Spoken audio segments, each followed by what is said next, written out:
आज हम लोग 10 क्लास के बिहार बोर्ड के इकोनॉमिक्स का कुछ क्वेश्चन ऑब्जेक्टिव हम देखेंगे जो परीक्षा की दृष्टि से बहुत महत्वपूर्ण है और आप लोग शुरू से लेकर अंत तक देखिएगा।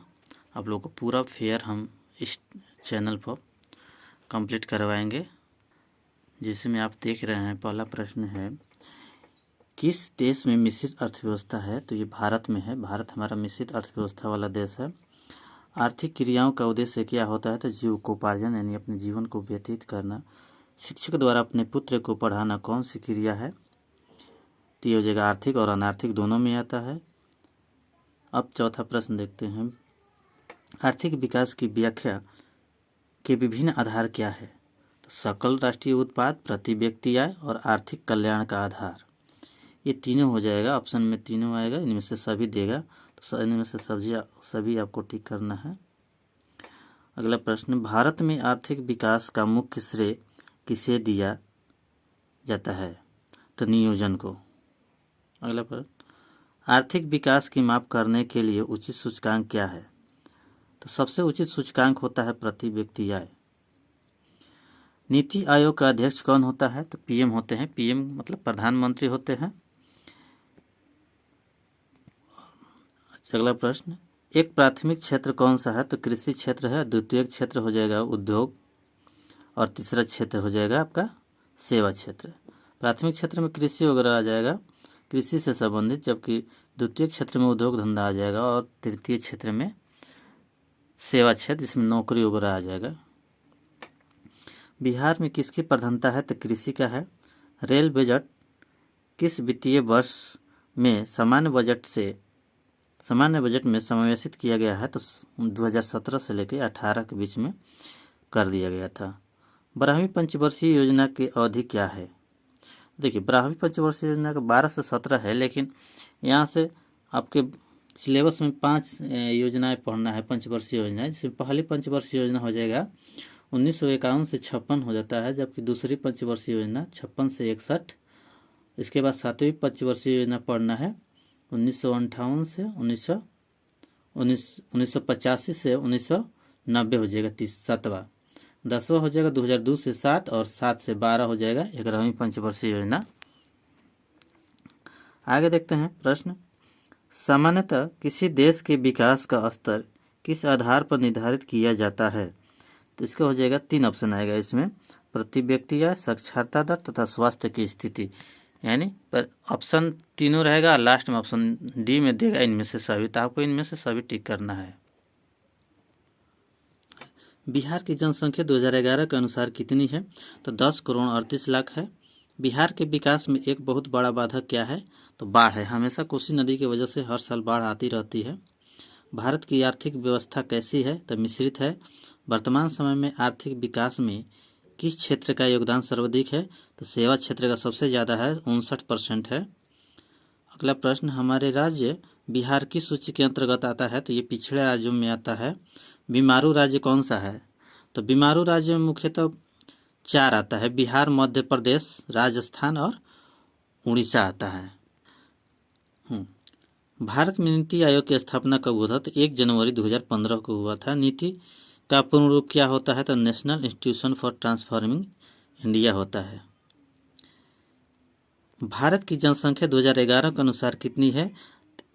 121.02 करोड़ है। वर्तमान में बिहार की साक्षरता दर कितनी है? तो 73.39 है। बिहार प्रांत का गठन कब हुआ था? तो 22 मार्च 1912 को हुआ था। 22 मार्च 1912 को ही बिहार दिवस के रूप में मनाया जाता है। राष्ट्रीय विकास परिषद के अध्यक्ष कौन होता है? तो प्रधानमंत्री होता है, जिसकी स्थापना हुआ था 1952 ईस्वी में।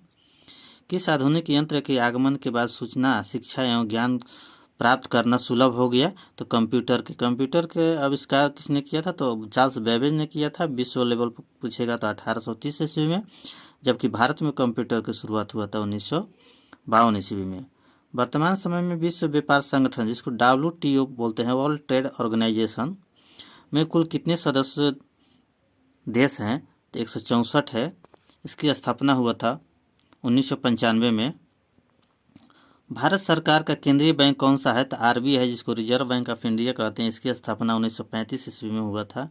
पहला मानव विकास सूचकांक किस अर्थशास्त्री ने तैयार किया था?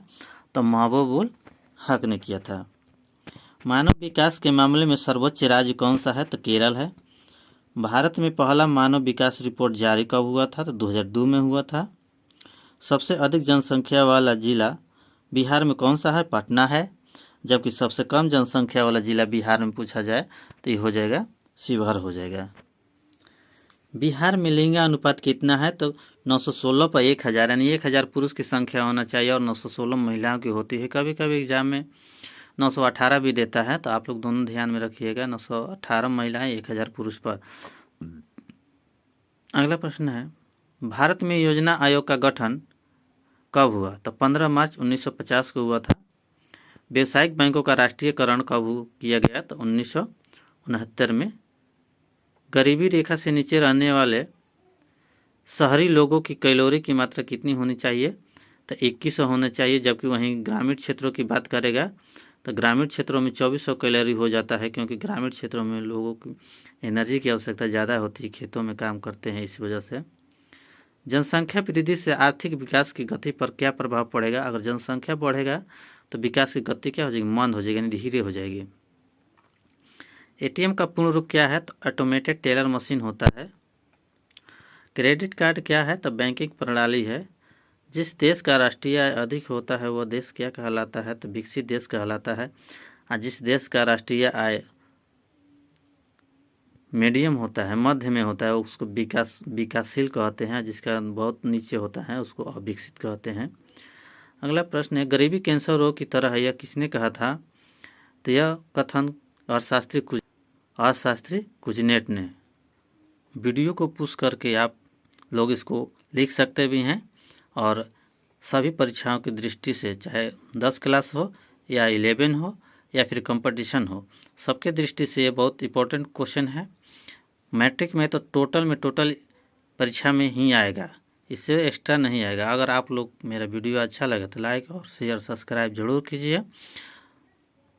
आप लोग को पूरा SST 10 क्लास का पूरा फेयर कराया जाएगा और सारे ऑब्जेक्टिव को अच्छे से समझाया जाएगा। आप लोग को डिमांड होगा तो इसका सब्जेक्टिव भी लिखवा दिया जाएगा।